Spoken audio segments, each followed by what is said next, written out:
it is 2025, midway through the year, and in this new AI era, we are really at an inflection point.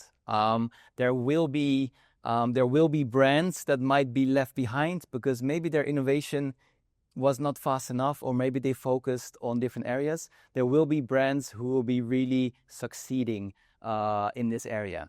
So before we figure out, okay, so how can I be the brand that can do this well? First, let's stop and let's analyze what has brought us here, and why are we at this specific inflection point in the retail industry. So the first thing that happened is that the traditional retail economics and the environment has changed. If you look at the retail square footage in Malaysia, there's like, in my mind, I am based here, I see a new mall popping up every 2 weeks maybe, right? So the number of retail square footage is growing and growing, but we also know that there's a very strong foothold by some of the most successful retailers, which makes it very hard for the new incumbents to come in, right? So we see, on one side, we see a story of successful retail in Malaysia. On the other side, there is many instances where footfall is dropping. This is partially post-pandemic footfall behaviors that haven't gotten back to normal levels. It is partially e-commerce behaviors that the consumers have adopted, and some of the shopping that was done in physical retail have now moved to e-commerce. But footfall is on everyone's mind in retail. The other aspect that makes the economics of traditional retail different is the cost of serving a customer. We know that the wages have gone up, we know rents are going up, we know inflation is there, and at that pressure point, it is becoming more expensive to actually serve a customer, and margins are under pressure. So that is happening on the economic side. Then there's also the consumers. Of course, we are consumer-facing businesses, and we need to have our finger on the pulse of what our consumers are feeling and what they are thinking about. The words omnichannel and personalization, I imagine you guys have heard 1,000 times, but they are not only business imperatives, they are real expectations that consumers have. If we think about retail behaviors, us at ADA, we usually think of offline retail, we think of e-commerce, we think of live streaming, we think of D2C. And within those journeys of where people transact, as well as different platforms and channels where they discover, where they curate, there is a constant hopping around. And this is very hard for brands to manage and to show up at every touch point and to show up in a way that's meaningful for customers. So omnichannel, we all know what it is. We all know that it's important, but it's a very hard challenge to crack. The second thing is that consumers in SEA, they're saying personalization is how I want to be approached. I want to show up at a business and they knowing what the previous context was. What was my previous transaction? What was my previous conversation with the customer service? And hence that personalization is something that consumers are expecting. Then, this was all true 1 or 2 years ago. And then AI came in. And I don't know about you guys, I am in my mid-30s. I've had my moments of wow in kind of the digital acceleration of our time. Who here remembers the music app Shazam? Yeah, you guys remember, right? You guys remember for the first time you're using it and that song pops up and you go like, mind is blown. How can they know, right? That was a wow moment. Or the first time when you go to Google search and the search engine spits something out exactly that you were looking for. Or when you were on Instagram and you were finding a friend that you hadn't seen in the longest time, those were wow moments. But I think also you guys can relate to the fact that those wow moments are accelerating more and more and more. There's less time between each wow moment because of AI. We're seeing that the discovery and curation of which products to buy are now shifting to AI interfaces. Malaysian consumers say, yes, I am more comfortable with AI as an assistant to my life. We see data coming from Adobe Analytics that's saying that the traffic to brand.coms coming from AI systems like ChatGPT or Gemini has increased with 1,200% in the last 12 months, right? So we see people are going to AI interfaces. They're going then next to retail. And we know that all of the big companies, they are thinking about how can I get shopping into my AI services, right? So that is a very real thing that we're doing. And let's be honest, shopping and AI, they go together like peanut butter and jelly, or like teh tarik and roti bakar. We're in Malaysia here. They go together very well. We see this on Instagram where there is rollouts of shopping features with AI recommendations. We see combinations coming to Conversational, where there is a specific product recommendation and then a click to a conversation on the chat, right? So we see that shopping and AI, it is happening. So now that we know all of this, right? We know that, okay, so the economics, the retail economics of yesterday are not viable matrices to continue our retail business on. We know that the expectations around omnichannel personalization have shifted. We know that now the new imperative, or at least one of the new imperatives, is AI as a mode of discovery and finding new products and maybe even transacting soon. Then the question for retailers is, where can I get this done?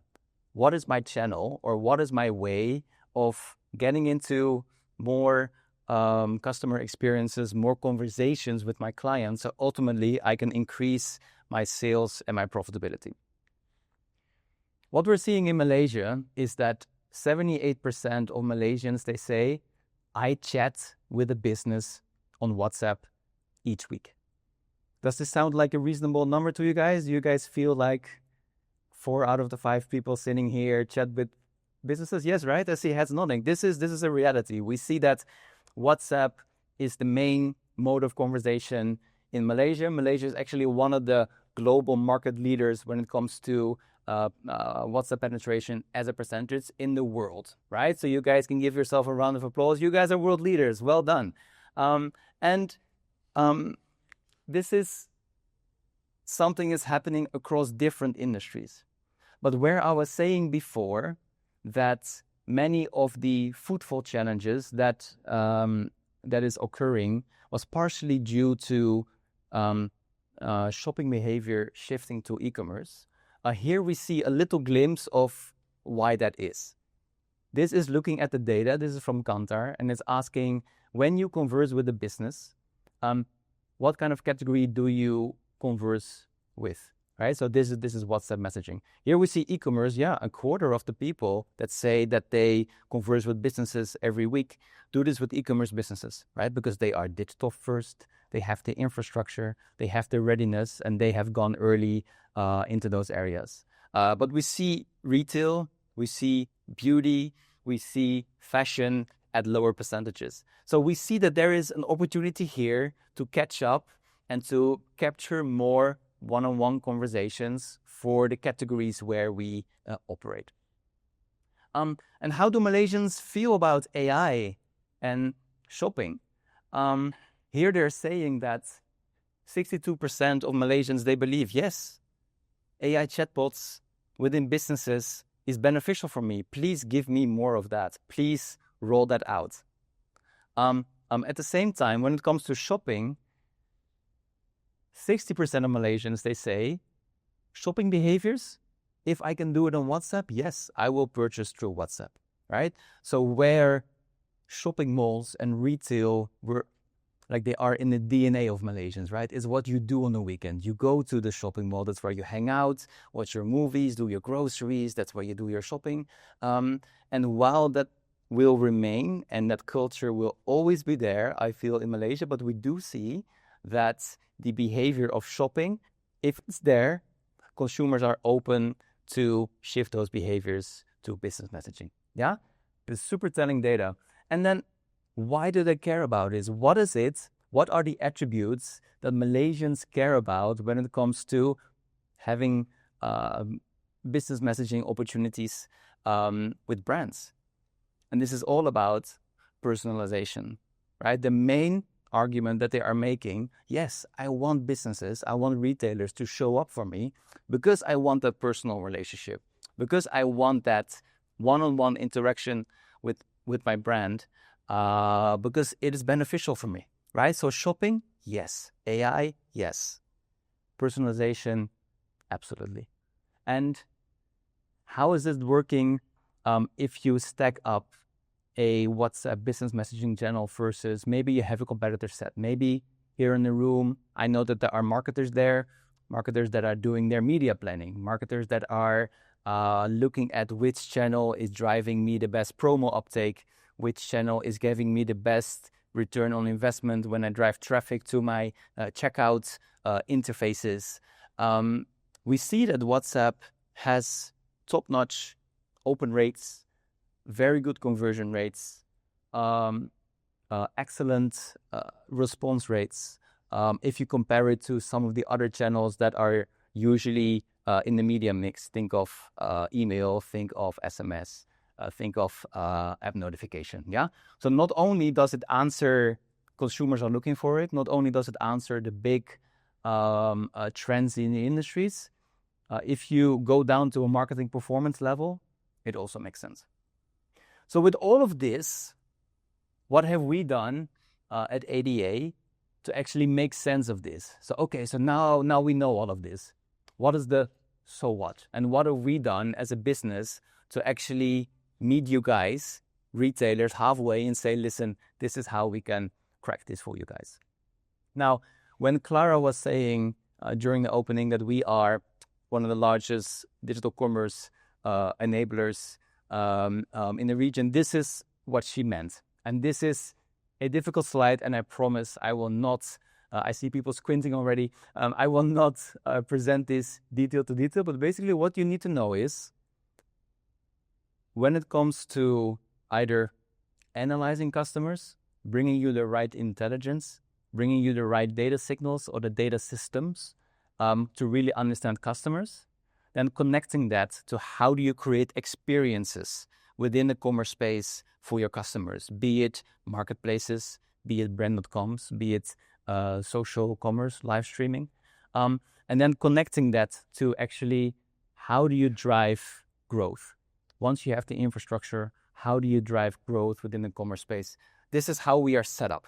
We are an integrated business. Whether you work with us on one single block or you work with us end to end, this is how we show up. And here, if you notice at the bottom, conversational AI spans across the entire ecosystem.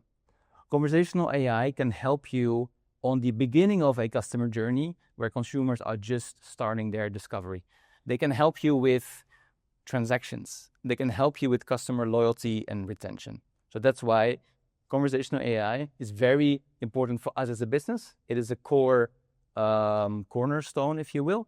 And at the same time, it fulfills many of the objectives that retail marketers are looking for. And why is this then so important? Now you have this business challenge, you have these trends, you have a business that says, hey, we can solve all of that for you. But what's in it for retailers? Global research has shown and estimated that customer journeys that are not properly linked from first touch point to a checkout, when there is gaps in the customer journey, they estimate that the loss transaction value is 260 billion. That's some ridiculous global number. Of course, for Malaysia, that would look different, but it's giving you a flavor of there's real money on the table here. There's real money in driving real one-on-one conversations, end-to-end journeys within a channel like WhatsApp that makes sense for customers. Yeah. So this is the opportunity that retailers can go after. At ADA, we kind of look at retail transactions from four lenses. One, there is offline. How can we drive more footfall, more transactions? There is marketplaces. How can we make sure brands show up there in a way that's meaningful and profitable. There is D2C, there is live commerce, and those are typically the touch points where customers transact. And then there's all these other touch points where they discover, where they curate. We know that customer journeys are not linear like they are kind of visualized here. So bear with me. But basically, what this slide is want to tell you is that for every touch point, no matter where you are transacting with your customers today, be it on D2C or marketplace or in-store or through live commerce, conversational AI through business messaging has a way to support that specific objective. From discovery to curation, to add to carts, to purchases, to loyalty and re-engagement. So today it will be about that. Right now we will look at what is that end-to-end journey for retailers and how can WhatsApp and AI-driven WhatsApp business messaging drive that for Malaysian retailers. Sound good? Yes, excellent. Okay. And then finally, we spoke about one-on-one. And we spoke about building that one-on-one connection with customers. And that is such a challenging thing to crack. And no matter how you slice and dice your customer segments today, whether you look at high value versus lapped versus Gen Zs versus recent purchased, no matter how you slice and dice it, what you will experience after this is inspiration of how to drive those one-on-one conversations across whichever segment that you're going after. And finally, fulfilling the promise of one-on-one conversations.